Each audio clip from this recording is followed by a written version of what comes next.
Hello dear all, কেমন আছো সবাই? আজকে আমি তোমাদেরকে একটা অন্যরকম ভূতের গল্প বলবো। তো শুরু করা যাক। রহমান বেগ একজন সরকারি কর্মকর্তা, ফ্যামিলি প্ল্যানিংয়ের একজন পরিদর্শক। মাসিক মিটিংয়ে অংশগ্রহণ করতে থানা স্বাস্থ্য অফিসে এসেছেন।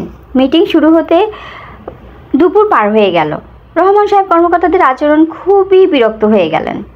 সময় জ্ঞান নেই, মনে মনে বিড়বিড় করে বলতে লাগলো, ধুর, আসলে রহমান সাহেবেরই বা কী দোষ? থানা সদর থেকে প্রায় 21 কিলোমিটার দূরে রহমান সাহেবের বাড়ি।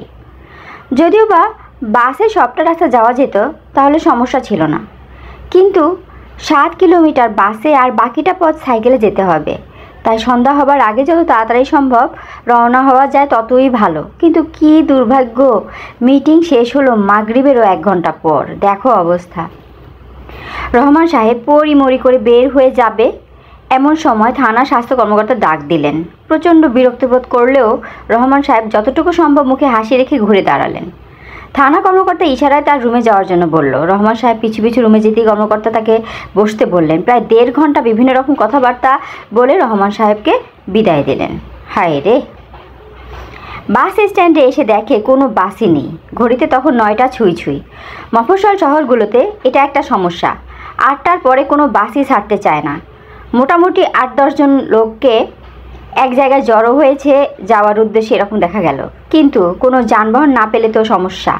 এমন সময় একটি টেম্পো এগিয়ে এলো। এই লোকগুলোকে একটা নির্দিষ্ট গন্তব্য পর্যন্ত ডাবল ভাড়ায় পৌঁছে দিতে রাজি হলো। টেম্পুতে বসে রহমান সাহেব খুবই দুশ্চিন্তা করতে লাগলো।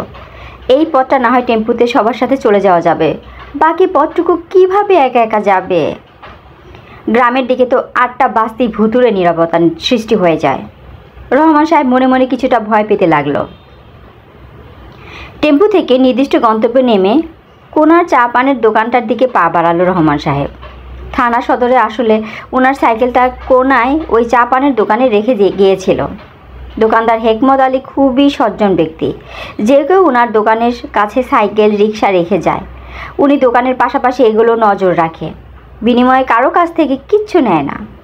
সবাই ওনার দোকানে চা পান খেয়ে যায়। এই যা। রহমান সাহেবকে দেখে হেকমত আলী দেরি হওয়ার কারণ জিজ্ঞাসা করলো। রহমান সাহেব কারণ বলতেই পাশের দোকানের সামনের বেঞ্চিতে বসা একটি লোক বলে উঠল, সরকারি ঊর্ধ্বতন কর্মকর্তাদের সময় জ্ঞান বলে নেই কিছুই। রহমান সাহেবও সায় দিলেন সেই কথায়। 4 কাপে চিনি দুধ দিতে দিতে হেকমত আলী বারবার করে রহমান সাহেবকে আজ রাতে থেকে যাওয়ার জন্য অনুরোধ করতে লাগলো। রহমান সাহেব বেশি রাত হওয়াতে ভয় পেলে বলল, না রে ভাই, থাকা যাবে না, বাড়িতে স্ত্রী সন্তানরা দুশ্চিন্তা করবে। তখনকার সময় তো আর মোবাইল ছিল না। হেকমত আলীও সেটা মেনে নিল। রহমান সাহেব একটি পানমুখী দিয়ে সাইকেল নিয়ে রওনা হলো গ্রামের উদ্দেশ্যে, আল্লাহর নাম নিয়ে। আকাশে চাঁদ দেখে রহমান সাহেব খুব খুশি হলো, কারণ চাঁদের আলো একদম ঝকঝক করছে। ভালোভাবে যাওয়া যাবে আর কি। গ্রামের নির্জন রাস্তা, গাছের ফাঁক দিয়ে চাঁদের আলোয় অদ্ভুত এক আলো আধারের মায়াজাল বিছিয়ে রেখেছে রাস্তায়। পথ যেতে যেতে রহমান সাহেব একটা অদ্ভুত একটা জিনিস আবিষ্কার করলো। রাতের বেলা গাছের নিচে একটা গরম থাকে, ভাবসা গরম, মানে এরকম একটা ভাব থাকে। ডানের মোড়ের জঙ্গলটায় হঠাৎ রূপালি একটা আভা চোখে পড়ল। রহমান সাহেব কি কিছুটা চমকিত হলেন।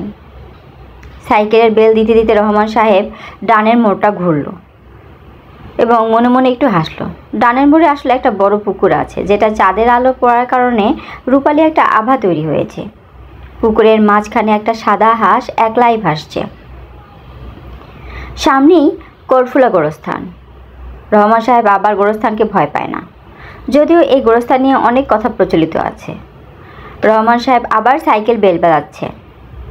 রাস্তায় কেউ নেই, তবুও রহমান সাহেব সাইকেলে ইচ্ছে করে বেল বাজাচ্ছে।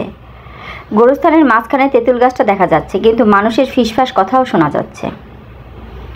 রহমান সাহেব এবার লক্ষ্য করলো গোরস্থানটার শেষ দিকে কিছু মানুষ লাইন ধরে দাঁড়িয়ে আছে। সামনে একটা লাশ রাখা। ভাবলো কেউ হয়তো মারা গিয়েছে, সেটা জানাজা হচ্ছে। সাইকেলটাকে রাস্তার একটা গাছের সাথে হেলান দিয়ে জানাজায় শরিক হলো সে। হ্যাঁ, এমনিতেই এত রাত, অন্ধকার, তার মধ্যে সে আবার জানাজায় শরিক হয়েছে। দেখো তো কিভাবে নিজের বিপদ দিকে আনে বন্ধুরা। আসসালামু আলাইকুম বলে বাম দিকে তাকাতেই দেখলো আশেপাশে কেউ নেই। শুধু সামনে লাশ পড়ে আছে। রহমান সাহেব এই দৃশ্য দেখে অজ্ঞান হয়ে ঢলে পড়ল। তারপর তার আর কোনো হুঁশ ছিল না। যখন জ্ঞান ফিরল তখন সকাল হয়ে গিয়েছে। চারদিকে সূর্যের আলো ছড়িয়ে পড়েছে। আশেপাশে কিছু লোকজন জড়ো হয়েছে তাকে ঘিরে। কে কোথা থেকে এলো সে রাতের সমস্ত ঘটনা খুলে পড়ল। তারা বলল, ভাই আপনি জানেন না এই গোরস্থান নিয়ে কত কথা আছে, আপনি রাতের বেলা এখানে ঢুকেছেন কেন? যাই হোক, গ্রামের সবাই মিলে ধরাধরি করে তাকে তার বাড়িতে পৌঁছে দিল। এই হচ্ছে গিয়ে ঘটনা। আশা করি তোমাদের ভালো লেগেছে। ভালো থেকো বন্ধুরা, বাই বাই, টেক কেয়ার।